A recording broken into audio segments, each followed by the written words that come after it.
Сайн байцгаана уу? Дараагийн дугаараараа уулзаж байгаадаа баяртай байна. Лайк, subscribe дарахаа бити мартаарай.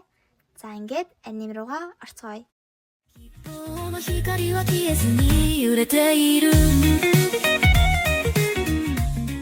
Төгсөх анги болохоор төгсөөд юу хийх талаараа ярилцаад Накао Кун гэр бүлийнхээ нарийн бооны үйлдвэрийг өвлж авна. Нобучан хоолны дэвлэмж болоод хамт ажиллана гэж ярьдаг. Харин Танака бол Сузукигийн орох сургуульд нь орно. Харин Отоны их сургуульд орохоор төлөвлөсөн бол Риса юу ч бодоогүй байдаг. Отоны сакс тоглох хүсэлтэй байдаг болохоор их сургуулаа төгссөн ч гэсэн сакс холмоор байгаа. Бас жоохон хүүхдүүдтэй тоглох дуртай байдаг болохоор дасгалжуулагч болохыг хүсдэг болж таардаг. Нобучан Хоккайдо руу нүүхээр болсонг нь сонсоод бүр шок.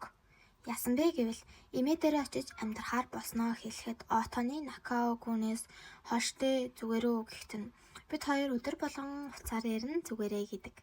Нобучаныг хоол идээ сууж байхдаа Накао Кун эмээ хоёрын нь яриаг сонсвол Накао Кун эмээд нь их хайртай, эмээн ч гэсэн Накао Кунд нэлээд сайн байдаг нь харагддаг. Накао Кун ойрдыг сонирн байгааг анзаарсан Отоны Рисатай ярилцаж байтал Накао Кун шатнаас унсан гэдгийг мэдээд Отоны очтол Накао Кун хуйлж эхэлдэг. Нобучаныг явуулмаргүй байгаа талаараа ярьж байтал Риса Нобучан хоёр үүдэнд нь ирсэн байж таарад сонсчихдог. Дараа өдөр нь Накао Кун Нобучантай муухай ажиллаад сонин болоод байдаг гэснээ чамд хэлээгүй лөө би 3 найз охинтой гэснээ Майти, Сузуки, Харука нарын нүрийг нь будчаад найз охтодоо гэд байдаг. Үнэн дээр Накао Куны бодол нь муухай ажил бол өөрийг нь мартаад санаамар Хоккайдо руу яв гэж бодоод үзэн ядуулах гэж хийсэн байдаг. Оройн Риса Нобучан хоёр сэтгэлийнхээ үгийг хуваалцаж Рисач Отоны бид хоёр чиний ачаар хамт байгаа гэд үргэлж баярлалгаа хэлдэг. Нобучан явах болоход Накао Кун ирээгүй байдаг бөгөөд яг явах гэж байтал нь Накао Кун арай гэж нэг юм амжиж ирдэг. Тэгтэл Накао Кун анх Нобучанд эмэг бэлгэсэн боловч Нобучан чихээ цоолоогүй болохоро зүдэггүй байсан байдаг. Гэхдээ одоо бол чихээ цоолсон эдгээр нь эмгээ зүүнээ гэсээр явдаг. Нэг нь чаалхуу яараад гүйж байхад нь нэг зүүн чимээ чи эмэгтэйгээс болж асуудалд орно. Тэр эмэгтэй бол 170 см-аас өндөр, чамаас жоохон ихч гэхэд нь тэр жаалхуу нээх юм болгүйгээр ажил руугаа яараад явдаг. Отоны шалгалтандаа өдөржин шөнжин бэлдээд эхэл завгүй. Харин Нобучан Хоккайдогийн коллежид тэнцэн байдаг бөгөөд Риса Отонытэй хамт харихын тулд Отоныгийн талхын нуур талын кафед ажиллахаар болсон байдаг. Зүнжтэй таардаг хүү хүртэл тэнд туслах тоогоочоор ажилдаг болж таардаг бөгөөд түүнийг Кохори гэдэг. Кохори бас Умибозугийн шүтэн ширшин байж таардаг бөгөөд Риса Кохори хоёр буун баяр болдог. Отоныч өдөржин шөнжин бэлдэж байгаа болохоор нэлээд сайжирсан байдаг. Рисач ажил дээрээ хамаг юмнуудыг нь унгааж хаглаад нэлээд л загнуулдаг. Ажил дээр нь байхдаа найзууд нь бөөндөө ирдэг бөгөөд нөгөө хэд нь ч Рисаг шоолоод зүгээр байлгадаггүй. Риса тэр хэдтэй ярьсныхаа төлөө дахиад загнуулдаг бөгөөд Отоны Рисаг шоолох гэж ирсэн гэсэн боловч яг үнэндээ Рисад санаан зовоод харах гэж ирсэн байдаг. Риса Кохори хоёр нэг ээлжинд ажиллаж байгаа болохоор аль нь буун баяр.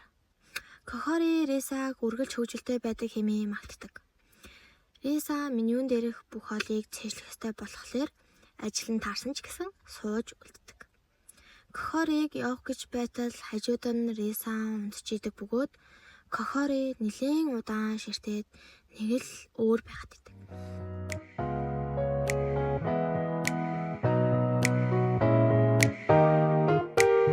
Рисаг цонхоор хартал Отоны гадаа бороорж байгаа болохоор Рисатай хамт явах гээд ирсэн байж таарад бүгдийг нь харчихдаг. Ангидаа ирээд Риса Отоныгоос уушлахгүй явах гэж нэлээд үздэг боловч найзууд нь ирээд яасан гэн асуухад Отоны ажлынхаа газрын тогоочтой араа нь тавьсан гээд ховлоод амждаг. Найзууд нь бүр нэлээд гайхдаг бөгөөд Риса муухай зүйл болоогүй гэд хамаг чадлаараа тайлбарладаг. Отоныч ойлгоод хэрв тэр тайдас чам руу дахиж ойртвол хамрыг нь хугална гэж хэлээрээ гээд арай гэж нэг юм эвлэрдэг.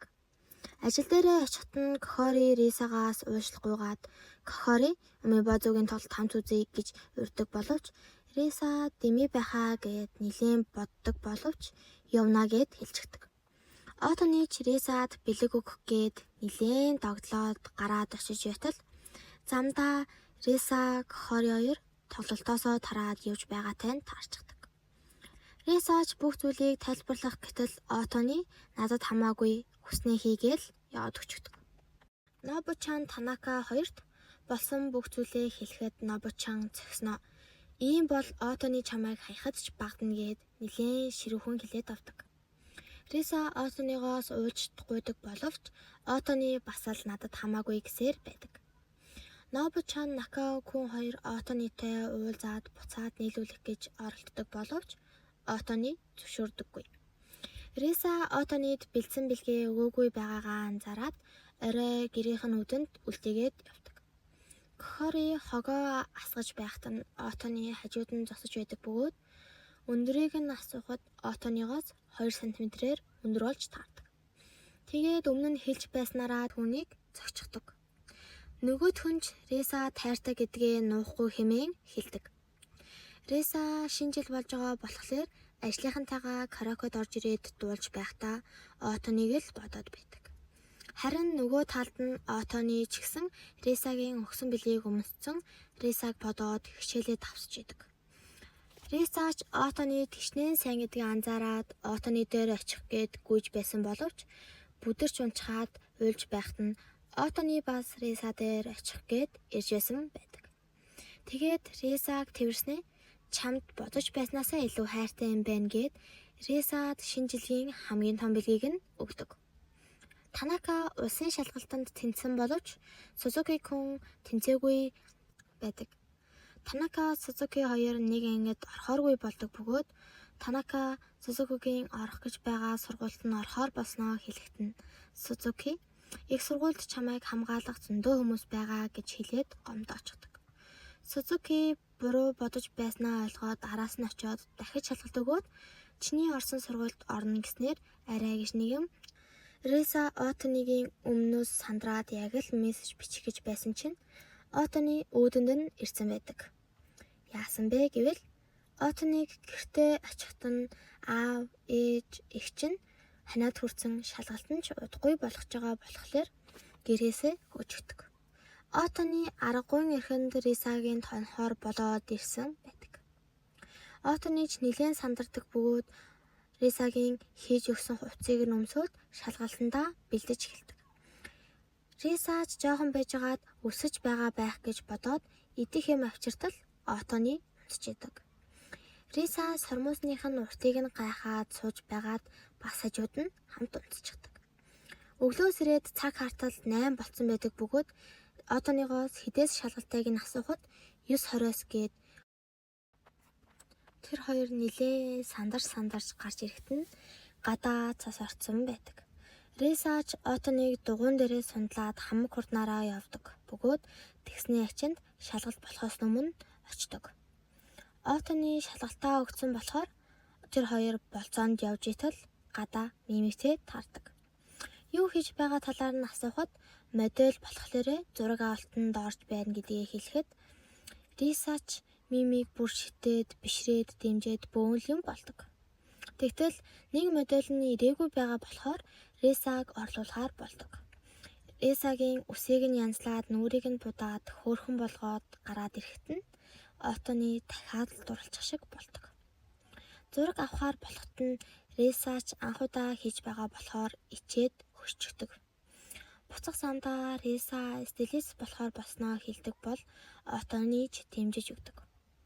Рисаг ажил дээрээ байхад нь Майти Харуко хоёр ирээд Кохори дүүрсдэгөө нууц амраг болон найз залуу хоёр нь байна гэд хөөрхөн шоколад амждаг.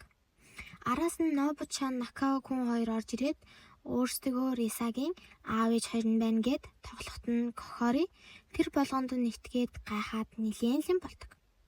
Тэр хэдийн ярианаас Отоныг шалгалтынхаа хариуг хараад гунаглаад байна гэж болгоод араас нь очиод тэнцсэн гэдгийг нь мэдээд Отоныгоос ч илүү баярлаад байгаа юм уу гэлтэй байдаг.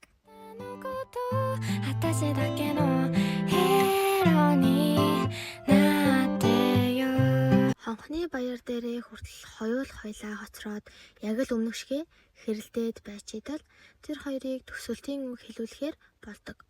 Хүүхдүүдийн өмнө гарчаад цаасаа булаацалдаж байгаа дурчаад бас л бие биенлүүгээ буруугаа чихээд хэрэлдээд байдаг. Гэхдээ л Риса Отоны хоёр үгээ амжилттай хэлж дууснаар альны маань дуустдаг. Энэ хүртэл үзсэнд баярлалаа. Дараагийн ангиар дахин уулзлаа. Түр баяртай.